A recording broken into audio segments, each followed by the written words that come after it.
അപ്പം കേൾക്കട്ടെ, ഈ വർഷം ആരംഭിക്കുമ്പോഴത്തേക്കും എന്തൊക്കെ കാര്യങ്ങളാണ് മനസ്സിൽ തയ്യാറെടുപ്പോടുകൂടി തുടങ്ങിയിരിക്കുന്നത്.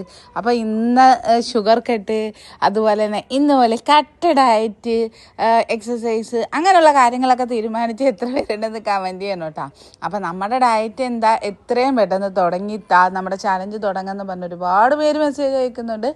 ഞാനൊരു കാര്യം ചോദിക്കട്ടെ, നമ്മളിപ്പോൾ ചലഞ്ച് തുടങ്ങി വെച്ചാലും പല പ്രാവശ്യം അനുഭവം ഉള്ളതാണ്. കുറച്ച് ദിവസമൊക്കെ ഭയങ്കര ഇൻട്രസ്റ്റിൽ ഫോളോ ചെയ്യും, പിന്നെ ആ ഒരു രീതി മാറുമ്പോഴത്തേക്കും നമുക്ക് തന്നെ ഒരു മടുപ്പ് തോന്നും. അതുകൊണ്ടാണ് ഞാൻ ആ ഒരു ചലഞ്ച് സ്റ്റാർട്ട് ചെയ്യാത്തത്. കാര്യം നമുക്കൊരു ഇൻട്രസ്റ്റ് ആണെങ്കിൽ നിങ്ങൾ ആ ചോദിക്കുന്ന കാര്യങ്ങൾക്കൊക്കെ കമൻറ്റിലൂടെ ഉത്തരം പറയുകയും അല്ലെ ലൈക്ക് ചെയ്യുകയൊക്കെ ചെയ്യുമ്പോഴത്തേക്കും നമുക്കും അതിനൊരു ഇൻട്രസ്റ്റ് ഉണ്ടാകും. ഞാനിപ്പോഴും ഡയറ്റിലാണ് കേട്ടോ. അപ്പോൾ ഇതേ രാവിലെ 2 ഗ്ലാസ് വെള്ളം എടുക്കുന്നുണ്ടോ, വെള്ളം എടുത്ത് കുടിച്ച് പതിയെ ഓരോരോ കാര്യങ്ങളായിട്ട് വീട്ടിലെ പണികൾക്കിടയിൽ നമ്മുടെ ആ ഒരു ഡയറ്റും കൊണ്ട് നമ്മൾ മണിക്കൂറുകളോളം ഡോക്ടറെ അതൊക്കെ പോയി കാത്തിരിക്കും അല്ലേ, എന്തെങ്കിലും ഒരു അസുഖം കാണിക്കാനും. ഇന്ന് ലൈഫ് സ്റ്റൈൽ ഡിസീസ് ഒരുപാട്.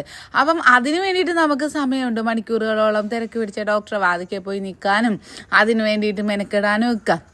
പക്ഷെ ഒരു അരമണിക്കൂർ വർക്കൗട്ട് ചെയ്യാൻ ആർക്കും സമയമില്ല, മക്കളെ നോക്കണം. അപ്പം അങ്ങനെയുള്ള കാര്യങ്ങൾ പലരും പറയാറുണ്ട്. ഞാൻ ഈ 88 ബാച്ചിലായിട്ട് ഇത്രയും ആൾക്കാരെ മെയിൻറ്റെയിൻ ചെയ്യുന്നതുകൊണ്ട് നമുക്കറിയാം എന്തൊക്കെ കാര്യങ്ങളാണ് ഓരോ സ്ത്രീജനങ്ങളുടെയും മനസ്സിലുള്ളതെന്ന്. അപ്പോൾ പറയുന്നത് എന്താ, എനിക്ക് കുഞ്ഞിനെ കുഞ്ഞിനെ നോക്കേണ്ടത് കൊണ്ട് എനിക്ക് പിള്ളേർ 2 പേരും ഉള്ളത് കൊണ്ട് വർക്കൗട്ട് ചെയ്യാനൊന്നും സമയം കിട്ടുന്നില്ല, അതുപോലെ തന്നെ ജോലി തിരക്ക്. പക്ഷെ നമ്മളൊരു ഡോക്ടറെ ബുക്ക് ചെയ്തിട്ട് നമ്മൾ പോയി മണിക്കൂറുകളെല്ലാം കാത്തിരിക്കത്തില്ലേ. അപ്പോൾ പിന്നെ ജീവിതത്തിൽ നമുക്ക് വേണ്ടിയിട്ട് ഒരു അരമണിക്കൂർ മാറ്റി വെച്ചില്ല, പിന്നെ എന്തിനാണോ നമ്മളൊക്കെ ജീവിക്കുന്നത്.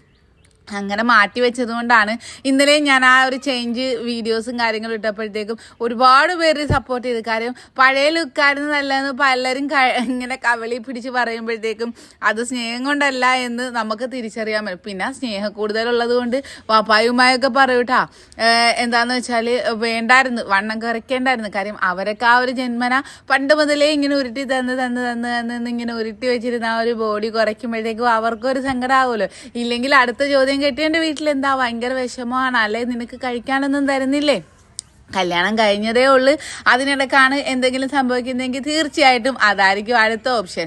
പക്ഷേ 16 വർഷം ആകുന്നത് കൊണ്ട് നമ്മൾ ആ ഒരു റേഞ്ചിലോട്ട് കൊണ്ടുപോകത്തില്ല. പിന്നെ ഈ ഒരു കണക്കിൽ കാര്യമായിട്ട് നല്ല രീതിയിൽ ഡയറ്റ് ചെയ്യുന്നത് എല്ലാവർക്കും അറിയാവുന്നതുകൊണ്ടും നാത്തൂൻസിൻ്റെ വെയിറ്റ് കുറഞ്ഞത് പട്ടിണി കിടന്നിട്ടും അല്ലെങ്കിൽ എന്തെങ്കിലും അസുഖം വന്നിട്ടാണെന്ന് ചോദിക്കുന്നവരോട് എനിക്ക് ഒന്നേ പറയാനുള്ളൂ, ചിലർ കാണാതിരുന്ന് കാണുമ്പോഴത്തേക്കും ചോദിക്കും കേട്ടോ. കഴിഞ്ഞ ദിവസം ഞാനൊരു ഹോട്ടലിൽ പോയപ്പോഴത്തേക്കും ഞങ്ങളുടെ പഴയൊരു സുഹൃത്താണ്, പുള്ളി ഒത്തിരി നാൾ വീഡിയോ കാണാത്ത ആളാണെന്ന് തോന്നുന്നു, പുള്ളി ഒരുപാട് നാൾക്ക് കൂടി ശേഷമാണ് കണ്ടത്. അപ്പം ഞങ്ങളോട് അത്ഭുതത്തോടു കൂടി ചോദിക്കുന്നൊരു കാര്യമാണ്, ഞാൻ കരുതി നിങ്ങൾക്ക് എന്തെങ്കിലും ആപത്ത് അല്ലെ ബുദ്ധിമുട്ടുണ്ടായി കാണുമായിരുന്നായിരിക്കും, ഒത്തിരി നാളായില്ലേ കണ്ടിട്ട്, എന്ത് പറ്റി ഇയാൾക്ക് ഒത്തിരി ക്ഷീണമാണല്ലോ, വല്ല ഷുഗറാ എന്തെങ്കിലും ഉണ്ടാ, അല്ലെങ്കിൽ എന്തെങ്കിലും അസുഖം വന്നാ, എന്ത് പറ്റിയതാ എന്നും പറഞ്ഞ് ഭയങ്കര ഒരു ആകാംക്ഷയിൽ ചോദിക്കുമ്പോഴത്തേക്ക് നമുക്ക് തന്നെ സത്യം പറഞ്ഞാൽ ആ ഒരു നമ്മുടെ വെയിറ്റ് കുറഞ്ഞതിൻ്റെ ആ ഒരു ഇതല്ലേ, അങ്ങനെയൊക്കെ കേൾക്കാൻ നമ്മൾ കൊതിച്ചിട്ടില്ലേ. അപ്പം ഞാൻ ഡയറ്റ് അപ്പം ഡയറ്റ് ആയിരുന്നല്ലേ, ക്ഷമിക്കണം കേട്ടാ, ഒത്തിരി നാൾക്ക് കൂടി കാണുമ്പോഴത്തേക്കും ഇങ്ങനെ കണ്ടതുകൊണ്ട് ചോദിച്ചതാണ് എന്ന് പറഞ്ഞ്. അപ്പം നമ്മൾ ആഗ്രഹിച്ച കാര്യങ്ങൾ നമ്മളോട് ചോദിക്കണമെങ്കിൽ നമ്മൾ തന്നെ അതിന് വേണ്ടിയിട്ട് മെനക്കെടണം, നമുക്ക് വേണ്ടിയിട്ട് കുറച്ച് സമയം മാറ്റി വെക്കണം. അപ്പം ഞാൻ ഡയറ്റ് തുടങ്ങാത്ത സത്യം പറഞ്ഞാൽ ഇതേപോലെയുള്ള കാര്യങ്ങളും ഉണ്ട്. നമ്മളൊരു 2-3 ദിവസം ആദ്യത്തെയൊക്കെ ഭയങ്കര ഇൻട്രസ്റ്റ് ആയിരിക്കും, 2-3 ദിവസം കഴിയുമ്പോഴത്തേക്കും എല്ലാവരും പിന്നെ ലൈക്ക് ചെയ്യാലും കമൻറ്റ് ചെയ്യലും ഒക്കെ, എന്തെങ്കിലും ചോദ്യം ചോദിച്ചാൽ വെയിറ്റ് ഒന്ന് കമൻറ്റ് ചെയ്യാൻ പറഞ്ഞാൽ പോലും കൂടിയവരൊന്നും അനക്കം കാണത്തില്ല, ഇട്ടേച്ച് പോകുന്നൊരവസ്ഥ. അപ്പം അങ്ങനെ വേണ്ട, നമ്മുടെ ജീവിത സാഹചര്യമായിട്ട് പൊരുത്തപ്പെട്ട് പോകുന്ന ഒരു ഡയറ്റാണ് എപ്പോഴും ഞാൻ കൊണ്ടുവരുന്നത്. അപ്പം നമ്മൾ വീട്ടിലുള്ള ഭക്ഷണങ്ങളുമൊക്കെ കഴിച്ചുകൊണ്ടാണ്, എന്നാലും കൂടെ നമുക്കൊന്ന് ഇഞ്ചസൊക്കെ അളന്ന് വെച്ച് ഈ വർഷം എന്തായാലും ഫ്ലോപ്പായി നിൽക്കുന്നവരെല്ലാവരും നമ്മൾ ഒരുമിച്ചൊരു ഡയറ്റ് ചെയ്തിരിക്കും, അത് ഉറപ്പാണ്. അപ്പോൾ ഉടനെ തന്നെ നമുക്ക് അതിൻ്റെ കാര്യങ്ങളെല്ലാം ചെയ്യാം. എൻ്റെ ഒരു രാവിലത്തെ കുറച്ച് നേരത്തെ കാര്യമാണ് കേട്ടോ. ഞാനൊന്ന് കുഞ്ഞാപ്പിയായിട്ട് ഇച്ചിരി നേരം ഒന്ന് പോയി നിന്ന നേരം കൊണ്ട് എൻ്റെ ചട്ടിയില അപ്പം എന്താ ഒരു പരുവായി, പതിവില്ലാതെ കുറച്ച് നേരം നല്ലൊരു മഴയും ഒക്കെ പെയ്ത്.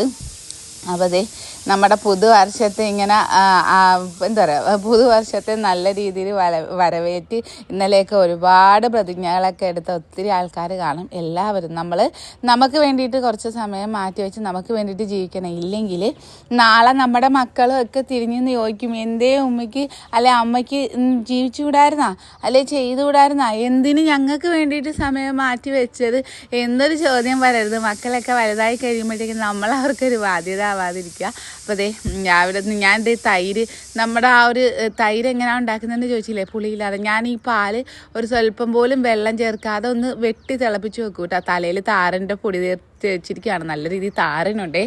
അപ്പം ഈ പാല് നന്നായിട്ട് വെട്ടി തിളച്ച് വരുമ്പോഴത്തേക്കും ഒരിത്തിരി തൈര് ആദ്യമായിട്ട് ഒഴിക്കുന്നവരാണെങ്കിൽ നമ്മൾ വാങ്ങിക്കുന്ന തൈരിൽ നിന്ന് ഒരു ഇച്ചിരി എടുത്ത് കുപ്പിയിൽ ഒഴിച്ച് വെക്കുക. അത് ഇതേപോലെ പതഞ്ഞ് പൊങ്ങി കഴിയുമ്പോഴത്തേക്കും ഓഫ് ചെയ്ത് ആറി കഴിയുമ്പോഴത്തേക്കും പാത്രത്തിൽ ഒഴിച്ച് വെച്ചോ, പിറ്റേ ദിവസം നല്ല സെറ്റപ്പ് തൈര് കിട്ടും. അപ്പോൾ നമ്മുടെ ഡയറ്റ് വിശേഷങ്ങളൊക്കെ ആയിട്ട് നമ്മൾ തുടരാൻ പോവുകയാണ്.